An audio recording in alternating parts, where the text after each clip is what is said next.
left their religion over the course of the next 10 years. In other words, young adults around Korea are rapidly turning away from God. Moreover, we now see that more than 80% of Korean churches have less than 20 people in their young adults group. And this group is people who are composed of college students and young professionals. With this reality and the continuing decline, it is safe to say that soon, this category could be gone altogether. Well, because of that, we wanted to bring in 4 pastors who are dedicated to young adult ministries. They are also connected to one another through the online community Chanyeon Seyuk Yeongguso.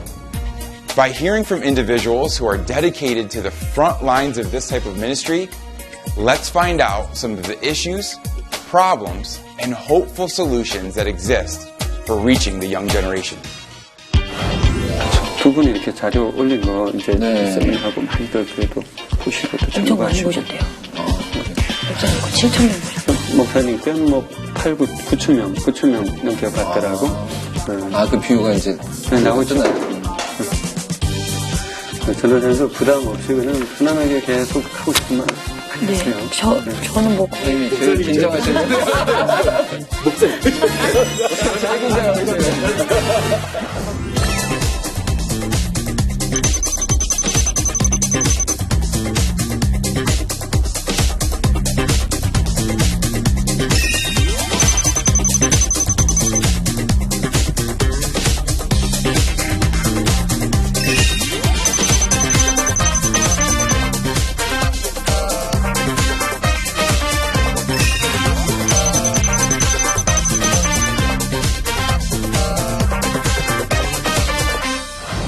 반갑습니다. 반갑습니다. 네. 반갑습니다. 네.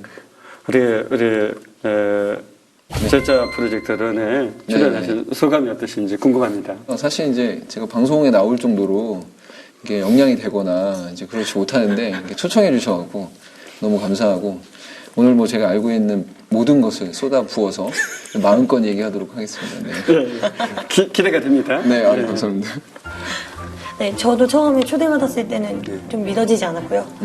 저는 이제 막 시작하는, 청년사역을 시작하는 저와 같은 길을 걸어가는 청년사역자들에게 뭔가 같은 마음으로 갈 수 있지 않을까라는 기대와 그런 마음으로 또 함께 하려고 합니다. 저도 아무래도 이제 부분적으로 얘기하시는 것, 부분적으로 알고 있는 것 이제 좀 이렇게 첨가해서 이제 어떤 교회에도 도움될 수 있는 부분을 얘기할 수 있지 않을까 기대하고 있습니다. 온전한 것은 예수님이 오셔야 알게 되니까. 예수 오셔야 저도 뭐 청년회 때 사실은 고등학교 졸업하고 직장 생활을 3년 하다가 변화가 되었기 때문에 참 청년사역에 대한 애정이 많은데 요즘 같은 경우는 청년사역이 굉장히 힘든 때 우리가 사역을 하고 있는 것 같아요. 그렇죠? 네. 제가 얼마 전에 이렇게 자료를 봤더니 20대 같은 경우에 10년 전에 비해서 최근에 14%가 탈종교화됐고 30대 같은 경우는 11%나 탈종교화됐다라는 그런 자료를 보면서 2030 세대가 이 종교 이탈률이 급격하고 최근에 이제 청년은 없다라는 그런 자료를 봤더니 그런 자료가 있더라고요. 쇠퇴나 정체하는 청년 대학교 공동체들이 70%다. 네. 그런 거 보면서 이게 청년 사역이 굉장히 힘든 시대로 가고 있는 것 같아요. 근데 지금 혹시 청년 사역 현장에서 목사님이나 또 전도사님이 느끼는 어려움들은 어떤 것이 있는지 좀 궁금합니다. 우리 수 목사님 같은 게 어떻게 생각하세요? 뭐 근본적으로 청년 세대 자체가 지금 이제 뭐 5포, 7포, 9포까지 하지 않습니까? 삶 자체, 일상 자체를 포기하는 전체적인 세대적인 경향이 너무 우선짓고 청년 입장에서 전도를 하고 싶지만 실제로 교회에 왔었을 때 우리 교회가 이 사람을 정말 잘 좋은 것을 제공을 할 수 있는 자신감 자체가 없기 때문에 사실은 청년 세대에서 전도해라 해도 실제 전도하기 어려운. 저희 청년에도 그런 부분이 있었는데 실제 이제 부모 세대가 교회를 다니지 않지만 청년부를 나오다가 은혜 받은 청년들이 있거든요. 그런 청년들이 오히려 이 토양이 사실 청년들의 신앙의 열정이나 말씀의 사고나 이런 게 없는 상황에서 한두 명 은혜를 받은 사람이 오히려 거기서 뿌리를 내려서 이제 줄기를 뻗고 열매를 못 내는 이런 상황이 생기더라고요. 오히려 이제 역전돼 버리는. 저는 이제 이 부분에다가 좀 더 뭔가를 더한다면 뭔가 훈련받을 시간이 없었다라는 거. 그러니까 청년들이 너무 바쁘다는 거. 그러니까 이들에게서 시간과 헌신을 조금 받아야 제자가 되던지 아니면 제자까지 아니더라도 은혜를 공유할 수 있는 시간들이 좀 있을 텐데, 그러니까 이들의 스케줄이 너무 바쁜 거예요. 기회조차도 주어지지 않는 경우네요. 그죠? 네. 예. 그러니까 어떤 의미에서는 요즘 청년부 공동체를 허리 디스크에 걸린 공동체를 이렇게 비유하는 경우가 많이 있거든요. 왜냐하면 교회 안에서 청년들에 대해서 관심을 많이 가지고 청년들을 배려하면서 양육된 만큼 봉사해야 되는데 봉사는 많이 요구하지만 실질적으로 양육은 없기 때문에 청년들이 어느 날 보면 잠수를 타서 보이지 않는 그렇죠? 모든 교회 공동체들이 많이 겪는 현상 같아요. 그다음에 이제 청년들이 왜 교회를 떠날까? 교회의 중직자들이 실제 제자가 아니기 때문에 제자가 제자를 낳지 못하는 거죠. 예. 만약 제자라면 제자를 낳는데 모든 것이 포커싱 돼 있는데 그분들이 제자가 아니면 제자를 낳을 수가 없는. 그러니까 제자가 아니라 사람들이 많이 오는 방향으로만 교회 성장학적으로만 모든 걸 생각하게 되고, 그러니까 청년들 결국에는 교회를 어떻게 불리고 운영시키기 위한 방안, 도구로 생각을 하기 때문에 당연히 청년들은 얼마나 자기들이 눈치가 빠른 세대고. 네. 손 목사님 말씀하신 것과 연장선상에 있는데, 근데 기본적으로 세상의 관점과 세상의 가치와 세상의 어떤 세계관들이 자연스럽게 교회 안에 흘러 들어왔는데, 실제적으로 자기들이 가장 중요하다고 생각하는 것이 복음이 아니라 일상적인 어떤 삶의 돈이라든지 물질이라든지 성공이라든지 이런 것들이 되다 보니까 자신들은 이제 그렇게 살면서 자녀들에게는 야, 신앙이 중요해, 하나님이 중요해, 예배 잘 드려야 돼, 이러한 부분들을 강조하다 보니까 아이들은 이제 이질감이 생기는 거죠. 무의식 중에 이미 똑같다, 교회나 세상이나 이런 관점으로 가니까 별로 필요성을 못 느끼는. 신앙과 삶이 일치되지 못하고 이원론적인 모습들이 많은 게 결국은 청년들을 교회를 떠나게 만드는 중요한 요인이 되고 굉장히 논리적으로 있다는 생각하니까 거죠. 청년들이 이치에 맞느냐 맞지 않느냐가 중요하게 되고, 내 주장이 이치에 맞지 않더라도 내 주장을 논리적으로 내가 설명할 수 있게 되면 그것이 맞는 것으로 믿어지는 때가 20대부터인 것 같아요. 그러니까 19살까지는 부모님을 따라서 교회를 올 수 있지만 20살부터는 내 의지가 아니고서는 교회를 가지 않는. 그러니까 제가 세 분의 이야기를 듣다 보니까 공통점이 있는 것 같아요. 정말 청년들이 교회를 떠나는 것을 외부의 영향을 자꾸 이야기할 것이 아니라 우리 내부 공동체를 돌아봐야 된다는 거죠. 그런 의미에서 참 본질로 돌아가야 된다라는 것이 세 분의 공통점인 것 같고요. 우리 세 분이 제가 느끼기에는 그런 본질을 현장에서 붙들고 실험하려고 부단히 노력하는 것 같아요. 솔직하게 여러분들이 어떤 실험을 현장에서 하고 있는지 조금 듣고 싶은데요. 예. 저는 이제 그냥 에피소드로 이제 하나를 말씀을 드리면, 설교 시간에 이제 그런 이제 언지를 좀 했었어요. 그러니까 이런 어떤 성경적인 내용, 하나님이 말씀하시는 것을 너희가 들을 수 있는 시간이 이 30분밖에 없다. 정말 어디 가서 네가 이걸 들을 수 있겠느냐. 굉장히 교만한 말이네요. 그러니까 이 정도 자존감이 있어도. 그러니까 중요하게 이제 전달하는 부분에서 정말 너희들에게 내가 어떤 좋은 말을 많이 해줄 수도 있다. 사회적 경험이라든지 자기 개발이라든지 너희가 이제 사회를 헤쳐나가는데 힘과 파이팅을 내칠 수 있는 부분도 줄 수 있다. 그럼에도 불구하고 이 시간만큼은 생명의 말씀, 정말 하나님의 말씀을 통해서 생명이 구원되어지고 하나님을 만나는, 실제적으로 그런 부분이 가장 중요하기 때문에 정말 이 시간만큼은 힘들지만 집중해줘라. 그렇게 하면서 이제 그 시간만큼은 이제 확보를 하려고 하고, 이렇게 말씀드리면 좀 상황이 안 좋을 수도 있는데, 제자화라는 자체가 저는 목적이 되어서는 안 된다고 생각해요. 실제 제자화 이전에 예수 그리스도 안에 우리가 거하고, 이제 예수 그리스도 우리 안에 거하고, 이제 내가 예수 그리스도 안에 거하는 실제적인 그 삶 자체가 목적이 돼야 된다. 라고 보는 거예요. 그게 제자 훈련이에요. 네, 그게 제자 훈련인데, 제자 훈련을 하자라는 쪽으로 포커스를 맞춰지거든요. 근데 제자 훈련 자체로 하면 일반화되고 통용화되는 부분이 조금씩 생기거든요. 자칫 잘못하면 프로그램으로 프로그램화되고. 그렇죠? 자, 우리 전 원장님 같은 경우 어떠신지 궁금합니다. 네, 청년들 자체가 뭔가 시각적인 거에 집중하기도 하고 변화적인 것에 집중하는 세대이기도 하다 보니까 많이 안 했지만 몇 번 안 했지만 기술력이 딸려가지고요. 영화 설교라든지 아니면 뭐 이런 콘텐츠를 가지고 한 설교라든지 찬양 설교로 하는 이제 찬양이 들어가고 찬양의 가사를 통해서 좀 전해지는, 그리고 때로는 뭐 지금 하고 있는 뭐 시리즈의 설교들 뭔가 이렇게 나는 지금 너희에게 설교라니까 들어야 돼 이런 느낌이기보다는 우리가 지금 대화를 하고 하나님의 말씀을 공유하는 중이야 라는 마음으로 예배를 좀 같이 갔던 것 같아요. 결국은 사람 키우기인 것 같아요. 교회 안에서 이 예배를 통해서든 훈련을 통해서든 하나님 나라를 위해서 살아갈 수 있는 그런 사람을 키우는데 집중하시는 것 같은데, 제가 개인적으로 또 궁금한 것은 우리 교회는 어떤 식으로 제자 훈련을 하는가? 저희는 이제 교회에서 저녁 식사가 제공이 됩니다. 그래서 아예 이제 식사를 같이 하죠. 되게 부러워요. 예, 이보다 더 좋을 수가 없습니다. 한국 교회가 다 이거 해야 됩니다. 배고픈 청년들을 위해서 네, 저희 교회는 월요일부터 금요일까지 새벽 만나라고 해서 아침에 지역 청년을 위해서 7시부터 8시까지 그 식사를 제공하는 프로그램에서 7, 80명 정도가 매일 와가지고 식사도 하고요. 요즘은 또 돈이 부족하기 때문에 청년들 교회에서 저녁 식사를 제공해주면 속을 끝나고 자연스럽게 지하 1층 내려와서 코인원을 하게 됩니다. 이것까지 하게 되니까 너무 좀 분위기가 더 살아나고 청년과 장년이 함께 컨택할 수 있는 것이 더 많아지게 되죠. 그 후에 이제 제자훈련을 저희 갔는데요. 저녁 6시 반부터 보통 11시까지 하게 됩니다. 교육자들에게 파김치가 결국 될 수밖에 없는 거죠. 결국 근데 이 과정을 보면서 느끼는 거는 청년 중에서도 주일학교를 경험했던 배경이 있는 사람이 있고 아예 그냥 이방인처럼 이렇게 와가지고 전혀 배경이 있기 때문에 이쪽은 조금 이쪽은 구원의 감격이 부족하고 이쪽은 배경 자체가 없습니다. 그러니까 케이스 바이 케이스로 이쪽은 성경 자체를 그려주는 쪽에 많이 연역적인 방법이 가미가 돼야 되고 이쪽은 구원의 감격, 확신을 심겨주기 위해서 예배의 날인지 개인 기도 생활을 상당히 많이 강조를 해줘야 됩니다. 그래서 그죠 됩니다. 죄송합니다. 할게요.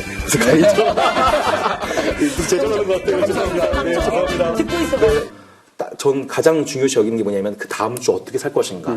어플리케이션 적용점이 자기 입으로 시인한 적용점. 내가 뭐 시킨 것이 아니라 이게 요즘에 이제 6년째 이제 제자를 하면서 참 행복하게 생각하는 부분이 뭐냐면 청년들이 자발적으로 모임을 일으키기 시작하더라고요. 그래서 자발적으로 이제 통일 기도 모임, 통일 코리아 기도 모임을 해서 그것을 월요일마다 3년째 하고 있는데 정말 부끄럽게도 저는 거의 가져다 온 거고 인도 영향력도 없는데 청년들이 알아서 이거를 몇 시간 동안 기도를 하고 그 기도가 상당히 깊어지더라고요. 그러니까 이런 식으로 자기 관심 분야의 통일이라든지 뭐 낙태 문제, NGO 활동, 또 지역 봉사라든지 공부방이라든지 이거를 교육자가 시켜서 하는 구조가 아니라 이 성경 세계관을 갖게 되고 제자로서의 삶을 지향하게 된 제자들이 자발적으로 이거를 하고 싶다고 그러면 교육자는 하라고 지원하겠다고 하면서 그것이 잘 되든 안 되든지 간에 실패할 자유를 주고 기회를 주는 거. 청출어람이 여기 있네요. 그렇죠?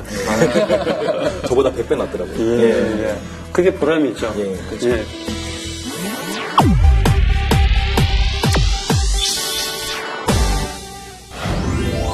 예. 전도사님 같은 경우는 어떻게 하시는지 궁금하네요.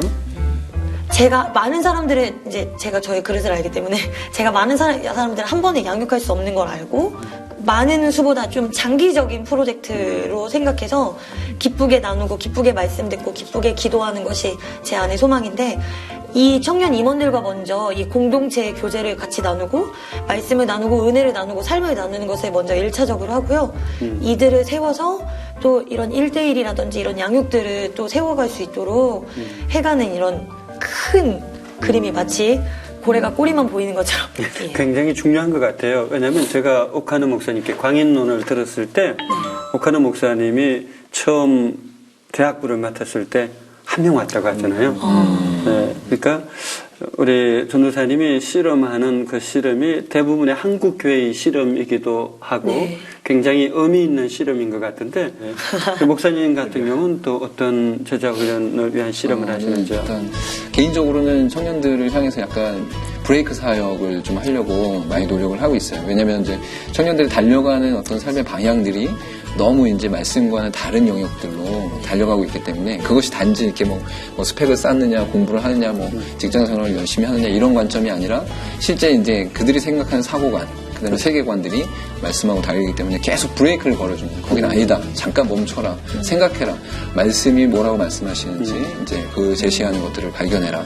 라는 쪽으로 이제 브레이크 사역들을 이제 많이 하려고 노력을 하고 있고 이제 공식적인 부분에서는 이제 1대1 제자 양육을 통해서 소그룹이 이제 진행되어지고 또 이제 저희 교회 같은 경우는 제가 이제 디깅업이라고 이제 프로그램을 좀 만들어서 이거는 이제 계속 어려운 말 있으시네요.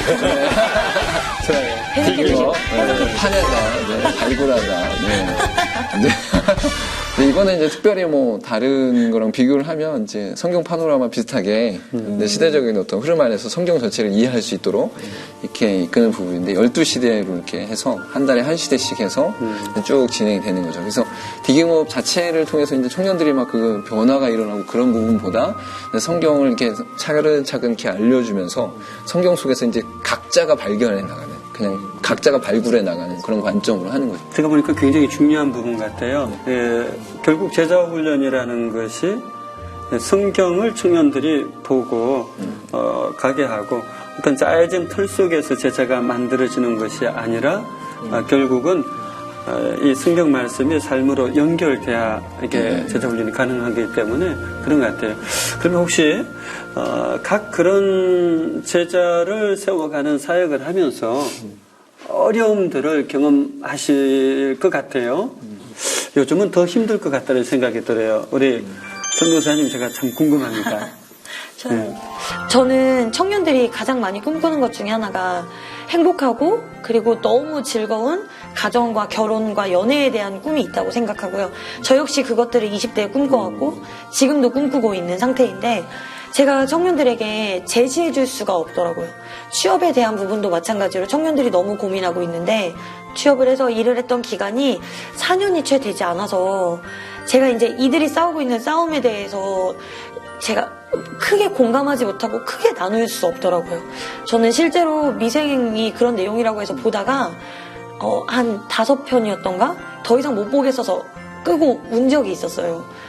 우리 청년들이 정말 이렇게 생활하나? 라는 생각에 나는 지금까지 무슨 사역자였지? 라는 생각이 있더라고요. 그러니까 그런 공감적인 부분들이 좀 어렵고 또 제가 아직 결혼하지 않았다 보니까 이들에게 연애와 결혼에 대한 직접적인 코칭이나 직접적인 대안들을 줄 수가 없더라고요. 그러니까 그런 데에 대해서 좀 아쉬움들이 또 있고 또 반은 남자 청년인데 전혀 1대1로 만나지 않고 밤에 만나야 된다면 이 밝은 빛을 꼭 사수해야 되는 이런 일들 그런 일들이 좀 있다 보니까 만나는 것도 제약적이고 그러니까 이런 부분들에 대해서 저는 이런 부분들에 대한 좀 고민이 많이 됐던 것 같아요. 위로가 될지 모르겠지만 네. 저도 38살 12월에 결혼했어요. 위로가 안 되겠네요. 얼마 안 남았는데 제가 위로가 안 된다면 예수님은 그 바울과 같은 삶을 예수님 살아야 돌아가셨죠. 네. 주님 사실은 제가 33살에 청년 사역을 시작했는데 긴 시간 동안 결혼하지 않은 상태에서 결혼한 사람들까지 상담하고 했거든요. 그래서 저는 참 그 기간에 붙들고 은혜가 됐던 게 바울이 디모데에게 은혜 속에 강하라고 하잖아요. 결국 사회는 우리 사역이라는 것은 나이의 문제가 아니라 내 안에 정말 예수 그리스도로 이렇게 꽉 차 있어서 이 예수님이 어떤 말씀을 하셨을까로 고민하면서 해주면 될 것 같아요. 사실은 저도 자매들 만나는 것이 참 부담스러웠는데 빛 가운데서 맑고 밝고 투명한 공간에서 만나면 꼭 됩니다. 지키고 있는 수칙 중에 하나예요. 많은 그렇죠. 사람과 밝은 빛이 있는. 그러나 현실적인 사실은 고민이기도 하죠. 우리 목사님 같은 경우 어떠세요? 어떤 식으로 하셨죠? 결혼 얘기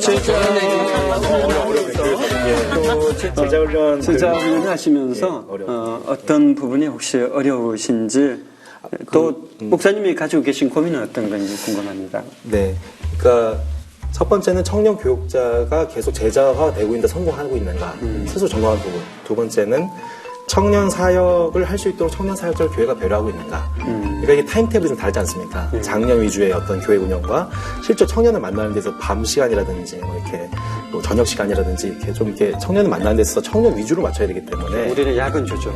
예. 네, 그러니까 그렇게 하다 보면 실제로 건강이라든지 이렇게 음식 문제라든지 여러 가지 힘든 부분이 생기는데 그런 부분에 배려가 있는가. 저 같은 경우도 오전에 웬만하면 일을 다 끊어놓고 오후에는 청년들 자유롭게 만날 수 있도록 나름 이렇게 하는데 그런 부분에 대해서 교회에서 어떤 이렇게 수용적인 부분과 이렇게 융통성 있게 넘어가시는 부분이 있는가. 이제 그런 것들이 되게 청년 사역을 헌신하는 데 있어서 청년 사역이 되게 중요한 부분이 아닌가 싶고요. 예를 들어서 청년 사역자 같은 경우에 3년에서 예를 들어서 5년, 8년 정도의 시간을 통해서 충분히 스스로도 성장할 수 있고 또 스스로 좋은 이렇게 열매도 볼 수 있는 그 기회가 제공이 되어야 되는데 1년 만에 바뀌게 된다면 그러니까 아마도 교회마다 그런 상처가 있었겠죠. 청년들만은 목표가 너무 빨리 바뀌니까 1년 만에. 저도 처음 왔었을 때 한 자매가 그런 얘기했던 게 전사님 언제 가실 거예요? 이런 처음 멘트가 뭐 이렇게 뭐 안녕하세요 뭐 이렇게 잘 부탁합니다도 아니고 전사님은 언제 가실 거예요? 이러는 거예요. 그 안에 근데 얼마나 많이 이렇게 속에서 이렇게 눈물이 났는지. 그러니까 그런 식으로 아까 우리 목사님께서 말씀하셨던 대로 목회자가 무형적인 부분에서 계속 다듬어가면서 양과 목자로서의 관계가 설정될 수 있는 시간이 있어야 되는데 그것이 전혀 지도력이 형성될 수 있는 시간 타이밍이 벌어지지 못한 가운데서 제자훈련을 하라? 청년부를 부흥시켜라? 이건 말이 안 되는 거죠. 청년부한테 길을 제시하라? 이건 말도 안 되는 그런 거죠. 좀 강하게 말씀드리면 좀 그런 앞뒤가 안 맞는 게 너무 많다. 근데 또 다른 관점에서는 이제 한국교회 전체적 흐름에서 제자 훈련이라는 게 아까도 이제 계속 말씀해 주셨지만 하나의 프로그램을 하다 보니까 이제 수료를 하고 수료증을 받으면 이게 어떤 제자화가 다 된 것처럼 제자 훈련을 다 받은 것처럼 이렇게 되어지는 부분은 우리가 좀 뛰어넘어야 될 부분이 아닌가. 그러니까 저는 사실은 그래서 제자 훈련하면 수료증을 안 주는 게 맞다. 우리가 자격이 되냐. 그거 했다고 수료증을 받냐. 이런 식으로 좀 강하게 좀 키워서 수료증을 주지 않고. 거룩한 프레이크. 그래서 천국 가서 받아라. 네. 천국 가서 받아라. 그 정도 갖고 무슨 수료증이냐. 뭐 이 정도의 강력한 메시지가 교회 안에 좀 있어야 되지 않을까. 교회용 멘트. 교회화된 거. 그거를 깨트리는. 그게 참 중요해요. 그래서 할 때 교회에서 은혜 받는 얘기 나누는 거에 교육자가 많이 속지 않나. 그게 아니고 월화수목금토 너 직장에서 또 엄마와 관계 속에서 뭐 여자친구와 관계 속에서 그러니까 그게 이제 자기 죄고백이 드러나고 치열함이 나타나는데 교육자도 잘 속고 잘 속이고 그래서 저희 교회 같은 경우에 교회 장로 장님 같은 경우에 외인에게서 칭찬받는 그 증거들을 반드시 받아와야 됩니다.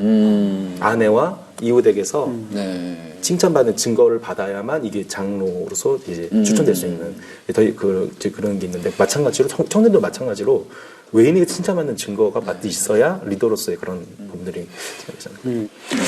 오늘 이야기를 나누면서 느끼는 것은 정말 어려운 때일수록 본질로 돌아가는 게 중요한 것 같아요. 그래서 제자 훈련이라는 것은 결국 프로그램이 아니라 본질이기 때문에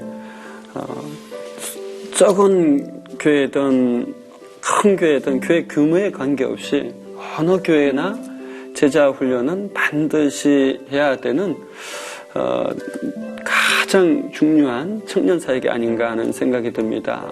울창한 숲도 사실은 하늘의 씨앗에서 시작하죠.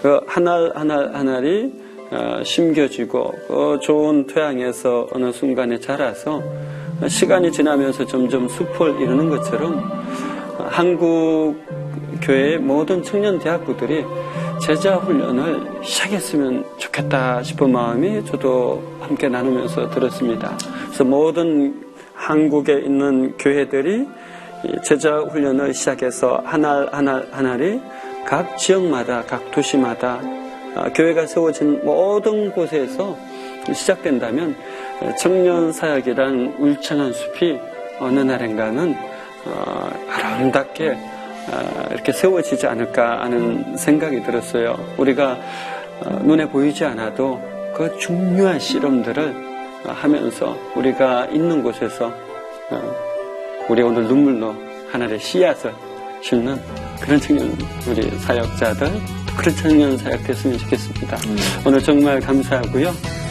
수고 많으셨습니다. 감사합니다. 수고하셨습니다.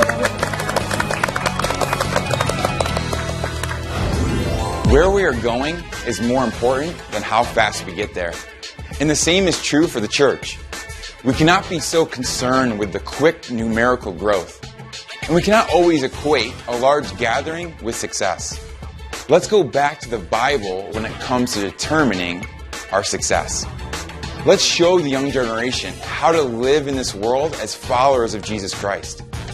Let's encourage them and inspire them to walk along the path of truth. And let's estimate where we are by the compass that is the Bible, whether we are on the right way or not. So until the day that each of you, the next generation, becomes true disciples of Jesus, let's run together.